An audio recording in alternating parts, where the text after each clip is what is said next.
So in one of my videos earlier this week, I asked my viewers to problem solve a societal change that will allow us to enjoy three benefits.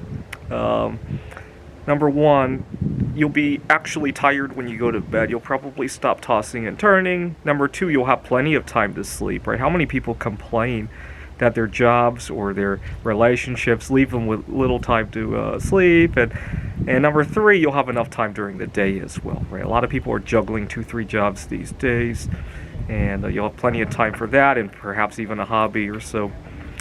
And I asked what kind of societal change would allow all that to happen with very minimal cost.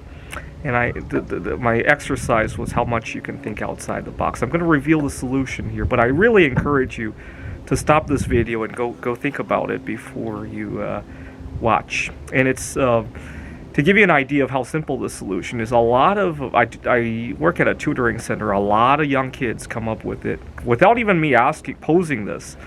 They'll be learning about other things, and all of a sudden they'll jump right at, oh, why don't we do this, which is the solution.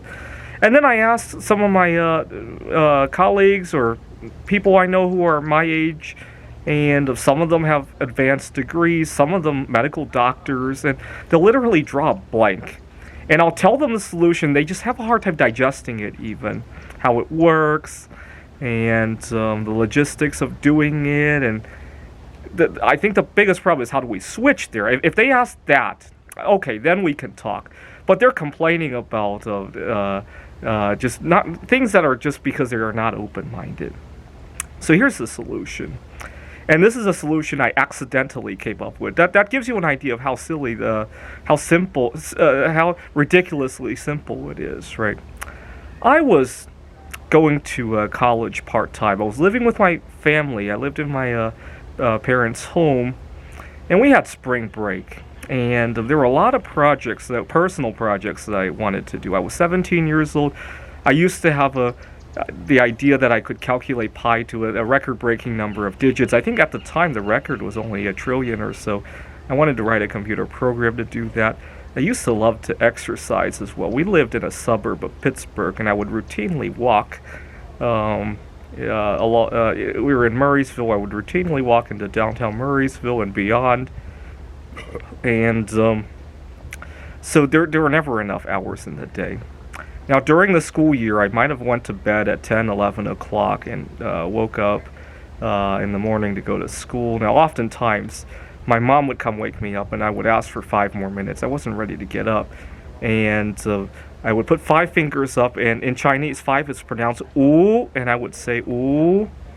My brother was 4 years old at the time, but I had been saying "oo" ever since he was a baby.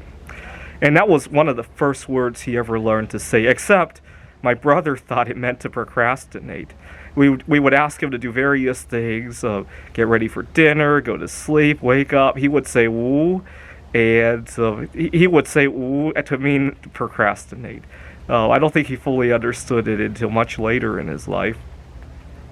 But that spring break, I was busy writing computer programs to calculate pi, walking in Murraysville, talking on the phone to various people.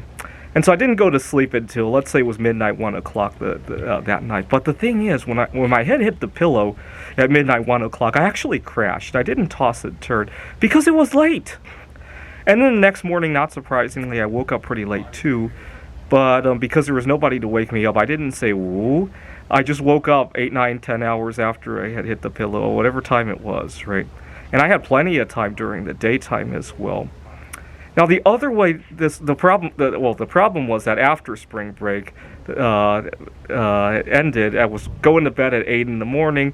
Now my mom was trying to get me to go to sleep, and I wasn't tired yet, so I would tell her, "Ooh, like 5 more minutes and I'll go to sleep." Except it was more like 5 more hours, right? And I had a hard time adjusting back to the schedule, and I think I needed to talk to my professors about getting some extension on some homework, if I remember correctly. My professors were really upset, but I told them that I had invented this new timekeeping system, and they weren't impressed by it. They thought I was just silly. I really did want to invent a new timekeeping system.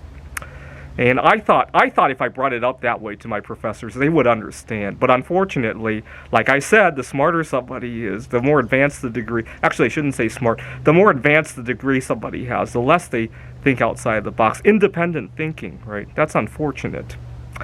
Now, the other way this plays out is out when I'm traveling. See, a lot of people hate jet lag. They go from Seattle to Taiwan, and they got to adjust. But I actually love that adjustment period because I'll just add 2-3 hours to my day every day. I'll sleep very tightly. I'll have enough time during the day, especially when you go to a city like Taipei, which is literally buzzing 24 hours, right? If you came to Phoenix and tried to do that, you might not have too many activities you could do in the middle of the night. That's the problem, right? But for things like New York, Tokyo, oh my God, I would love to be on a rotational schedule like that, right? And then I come back home and I get to rotate all over again, right? I guess it might be different if you went to Taiwan for like a business trip and you had to adjust the following day, right? Then I wouldn't like it. But for a leisurely trip where I could do what I want, oh, I love it, right? Anyways, it was an exercise to see how much people could think outside the box. And even though it's been 18, 19 years since I invented it, I'm still mad that my professors thought I was making an excuse. I really did thought I had invented something revolutionary.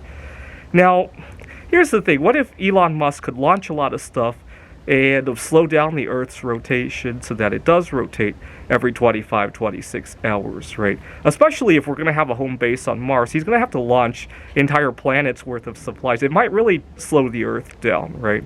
Wouldn't that be great?